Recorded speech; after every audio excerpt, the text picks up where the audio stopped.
Will this be as much of a cakewalk as before? But if you had to wait for 5 months for this, then any cake is worth walking for. Hey guys, MasakoX here. As I said just now, it has been a long time since we last tackled this particular story. That is usually down to the fact that in terms of ideas, I really didn't want to rush it and provide something that was half-baked. And trust me, if you know who I am and what I do with DBZA, you don't want things that are half-baked. I mean, I certainly wouldn't. In any case, one of the biggest anomalies and curiosities within the Dragon Ball community is to do with the iconic Super Saiyan transformation. Yes, it's simple to get your head around in terms of how to do in general.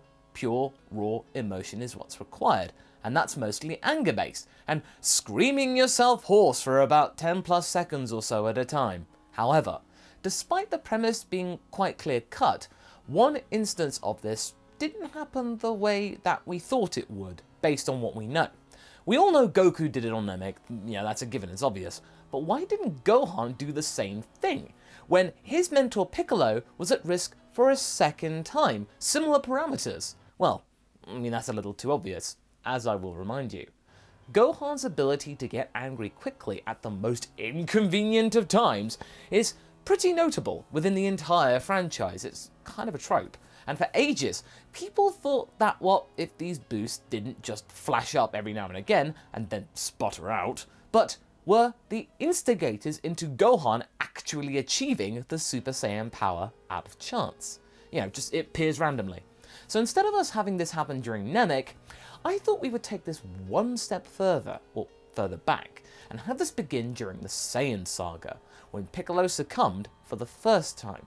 After all, this was the first time that the little guy had really witnessed someone that he cared about passing right in front of his face. Sure, he had dealt with the whole concept with Goku having that happen to him a year previously, but that was just via proxy through what Piccolo said. It's a lot more raw and primal when you see it happen directly ahead of you. Either way, Nappa was toast, as you probably might remember. In the last part, Goku and Gohan were training in the ship that took the former Solo in the original story. This time though, they were trying to ensure that Gohan's Super Saiyan power was more reliable, and to that end, they had pretty much succeeded in making sure that that happened. For the most part. Remember, Gohan is still quite a young chap and unpredictable still, but the odds of berserk happenings, like before, have been reduced by quite a fair bit. And as that was going on, Vegeta was causing all sorts of mischief with the peoples of Namek, including Guru, who had given Dende a power and not him, due to him being a cantankerous Saiyan and Guru being able to practically read his mind. With this extra time though, that they actually arrived on Namek, the team were able to jump Frieza and secure some of the Dragon Balls first, and then the Prince snapped up the others without anyone else knowing it. He is still set on jumping the Earthlings and wishing on the Dragon Balls for immortality for himself, whilst the little twerp wasn't here. Make the most of the situation. Well, let's get things rolling and see what happens. The story continues, with Frieza seething with frustration. He had gotten some of the Dragon Balls, and then they were just taken away from him. Resistance. In all his tenure as the Emperor of the Galaxy, he had never had to deal with so much upheaval and resistance and difficulty. Oh, he hated it. On top of all of this, his ship was completely wrecked. Great. He's stuck here, and now he hasn't got anyone to help him vent his anger. That is until the Ginyu Force shows up. The quintet emerge and do their epic dance choreography, whilst Frieza is busting a gut. That being said, their soothing moves do calm the Emperor down a little bit, so that he can give them their orders. Well, Ginyu Force, it seems that my poor scouts have been removed from this mortal coil, and I need your help. You remember that little Saiyan? Nappa, Lord Frieza? Shouts Berta. No, the even littler one.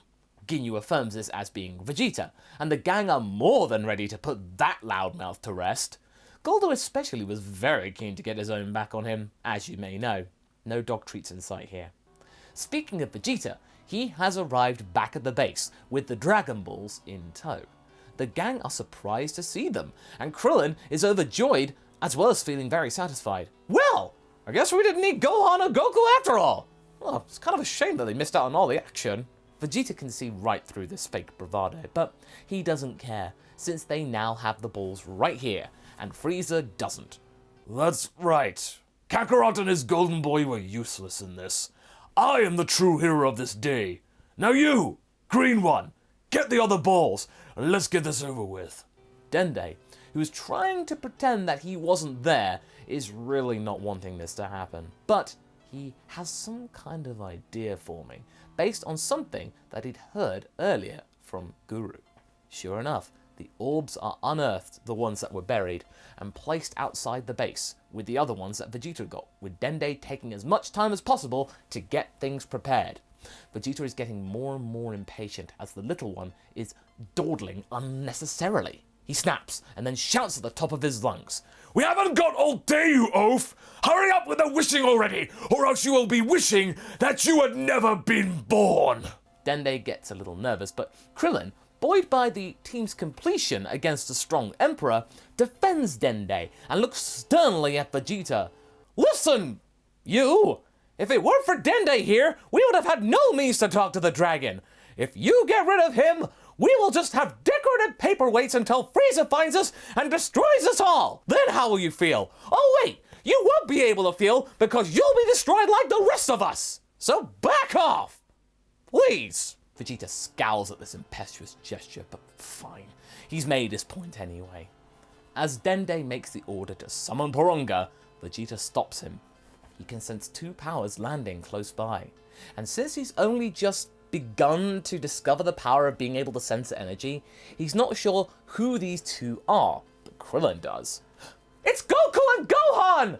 Vegeta is shocked, but before he can say anything out of anger that his plan might have been botched, he then senses 5 more pings starting to make their way here. So far they're very small, but... Hey, you might want to sense over there, if that's what I think it is. Krillin, surprised that Vegeta is scared over some power levels, diverts his attention and then falls over feeling that same sensation. The Ginyu Force are coming. Hurry up! We need to make the wish now, or else we'll all be eviscerated! Vegeta gets in Dende's face, but then Goku and Gohan's ship lands nearby, having sensed Vegeta's fluctuating power down below. I guess Vegeta's inner fear helped with something, eh? Either way, Goku and Gohan emerge and meet up with the gang. And Goku congratulates them for getting the job done and getting the Dragon Balls so fast. I waited until you got here especially. I'll get this done in no time. Vegeta twitches. What was that? You waited? You took your time on purpose!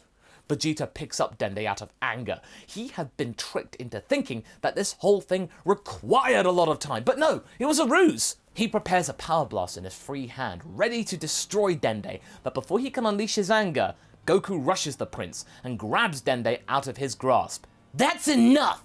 What's gotten into you, Vegeta?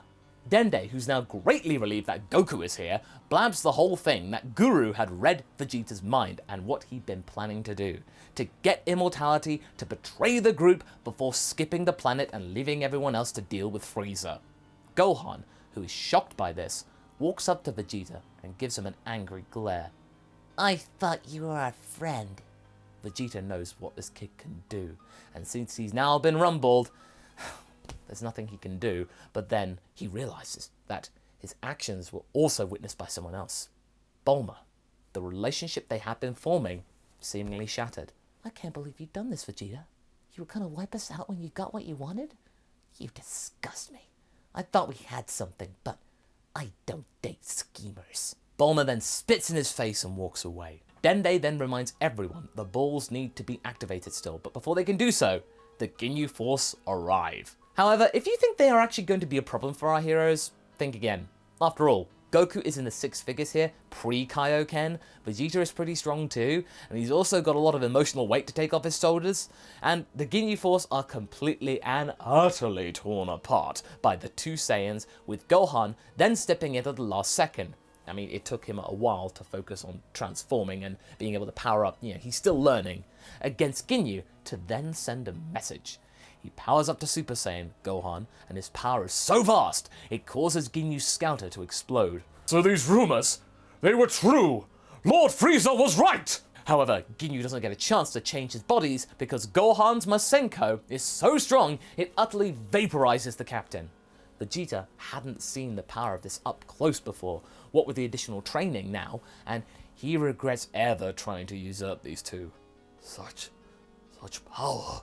Gohan immediately has to power back down though, and collapses, with Dende rushing over to then heal him instantly. Thank you. Who? Dende. My name is Dende. Nice to meet you. The two of them laugh off the nervous tension, whilst Goku looks off into the distance and then senses Frieza. Is that Frieza, Vegeta? Vegeta says nothing. Hey! The least you could do is say yes or no after the stunt you tried to pull. Is that Frieza or not? Vegeta quietly confirms that it is indeed the Emperor. As that's going on, Frieza is beginning to get a little bit bored with his broken ship and diminishing supply of rosé, failing to take his mind off of the very fact that his plans are, for once, starting to unravel. He contacts Captain Ginyu after taking his scouter off for a bit of a break for a status report. Nothing. He tries Berta. Nothing. Goldo? Not a trace of a reply. It's not like them to not reply to their commanding officer. Oh, I suppose the time has come. I never thought I would have to get my hands dirty again. Frieza finishes his drink, exits his ship, puts his scouter back on, and tries to read recent power levels to see what's up. One shows up. 675,000. Nearly 700,000? Well, that's impossible. No, nobody apart from his own father had a power level greater than his own. Well, either this thing is broken or I'll get a chance to stretch my legs. Literally. Frieza gets in his vehicle and heads off in the direction of the power. The sky dims and Porunga is summoned. Immediately, they are told they can have 3 wishes. 3?